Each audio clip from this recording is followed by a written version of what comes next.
women really take that burden? This is a section of the article that really have me thinking. Because many years ago, and as you can see in the 1950s, wasn't it women that was being marginalized?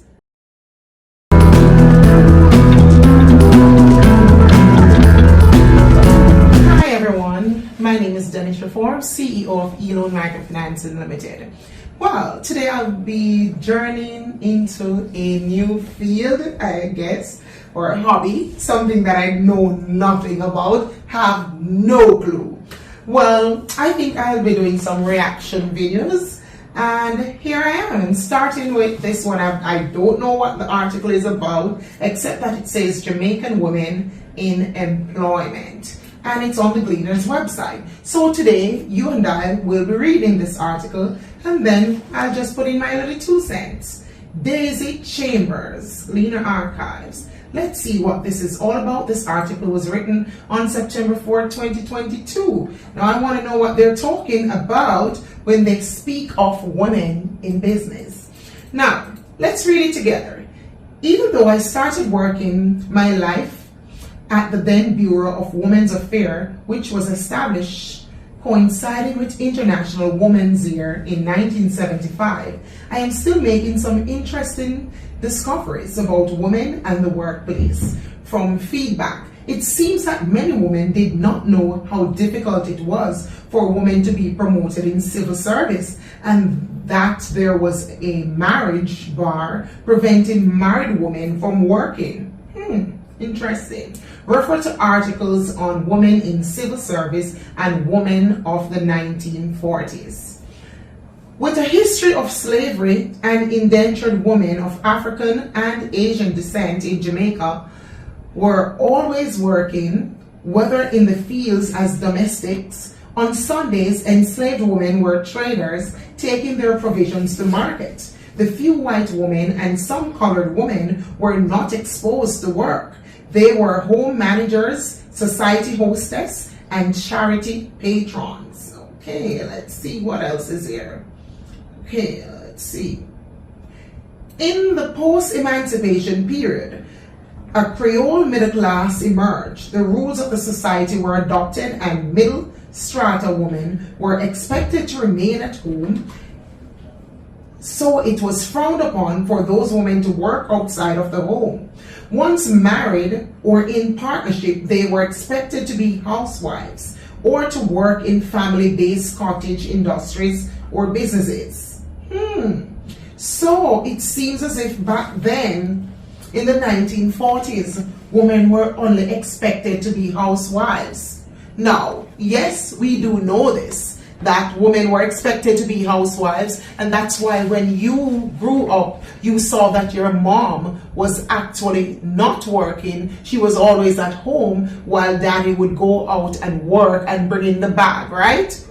And the world has evolved now. So those women who went out to work were actually frowned upon. Now let's read a little further before we begin to say anything to see exactly what else we're going to uncover or discover here. Now, Lady Musgrave's Women's Self-Help Society helped needy women of this strata to find employment. Ban on married women. Interesting. You have to know your history. A people that does not know its history will repeat history. Coming down from Britain, there was a ban on married women working in the civil service. In the 1930s, there was a debate in the Gleaner about whether married females, teachers, should remain in the classroom. Women working as postmistresses had to be spinsters. This bar was lifted in 1946 in Britain. I am still trying to find out when it was formally lifted in Jamaica, but it had to be between 1953 and 1963. About this time, there were letters and articles in the Gleaner about women in the workplace. Some complained that women were abandoning the home and that there would be a dire consequence for society. There were those who supported working women and thought these were backward views. Interesting. Don't tell me that the article is finished. Okay. Oops, I think I scrolled up too fast. There were quite a few other restrictions on women working and in anything except low-level jobs. Women could not work at nights except in specific circumstances, as stated in the 1942 Women Employment Act. Women were not allowed to entertain certain professions, such as law. The first Jamaican woman to be trained as a lawyer was Lily Tai Ten Key. Well, Quee. I have to repronounce that. That's Lily Tai Ten Quee. And Daisy Chambers was Jamaica's first female solicitor. Women in politics now. So there were few women in politics in 1962. It seems like Irish King was elected to a parliament representing the PNP. No woman was appointed to the JLP cabinet. In 2021, there were 18 female member of parliament from both parties. And the Speaker of the House is Marissa Dalrymple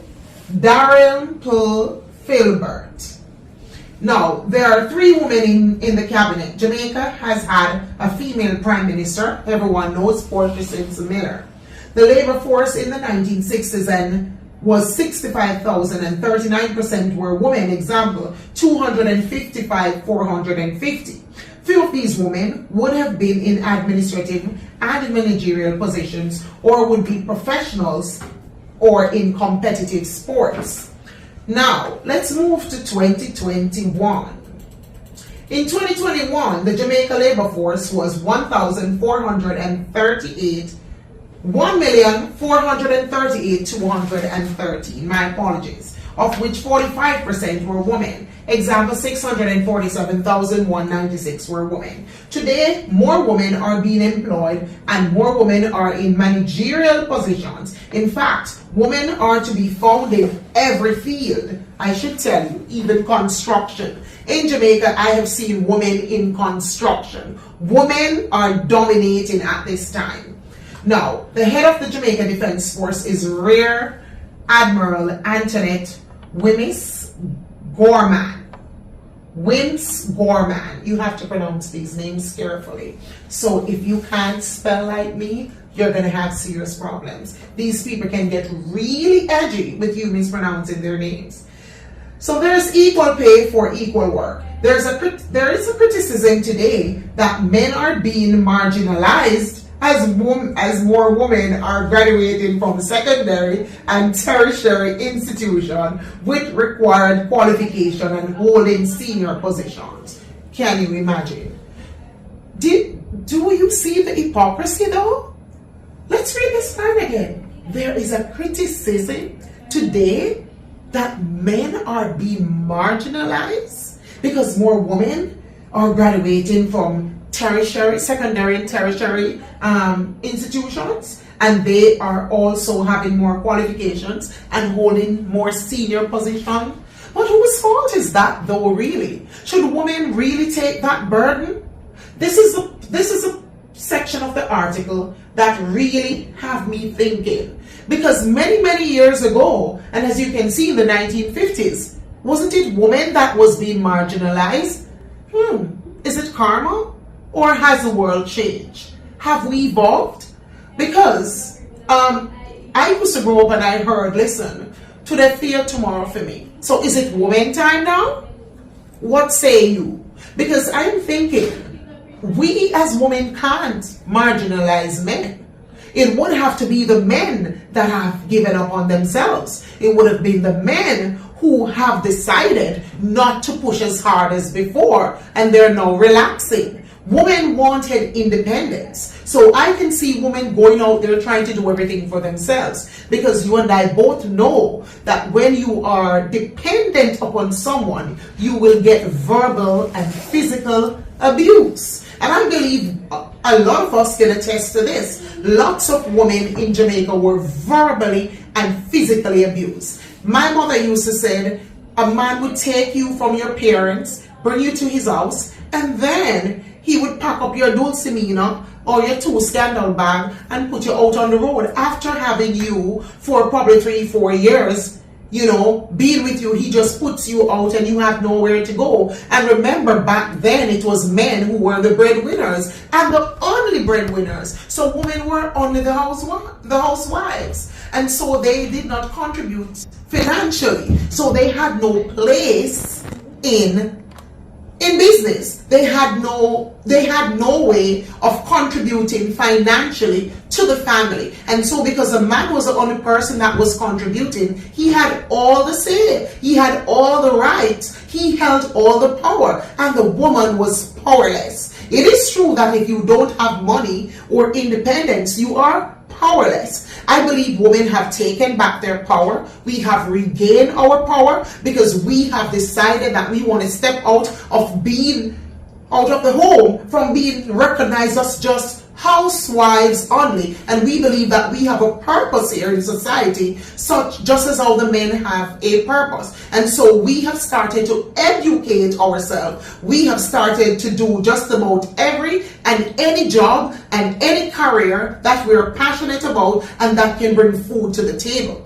Now, I don't know about your culture or where you are from, but from the side of town that I am from, I have seen numerous, countless women who have been abused, who have had men impregnate them and left them with the children for them to take care of when they are just housewives and they had no skills or no way of actually maintaining a child. So they have been left while the man have moved on his other mistress. And so this woman is now left on her own. And my mother was one of those women. So you're left on your own. You have no skills, no ability to provide or make money appear. You can't manufacture, multiply money. You can't add money. You can't do nothing. You have no way of creating income. So you have to now go out there and start working menial jobs to care for your kids. So